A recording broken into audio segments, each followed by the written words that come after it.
என்னுடைய பெயர் ஆறுமுகம். நான் மலமஞ்சனூர் புது தானிப்பாடி பக்கத்துலேருந்து வந்திருக்கிறேன். என்னுடைய வயசு 72.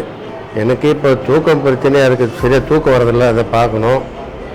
ரெண்டாவது கொஞ்சம் மலச்சிக்கலாக இருக்குது, அதை பார்க்கணும். ஏற்கனவே இவங்கக்கிட்ட 2 முறை இந்த நெஞ்சு சளிக்கு மருந்து எடுத்தேன். அதனால் இங்கே கொஞ்சம் நல்ல மாதிரி மருந்து கொடுப்பாங்கன்னு நம்பி வந்திருக்கிறேன். சிவம் சித்தா மருத்துவமனைக்கு மனைவியுடைய டாக்டர் கனிமொழி அவர்களுக்கு நன்றி.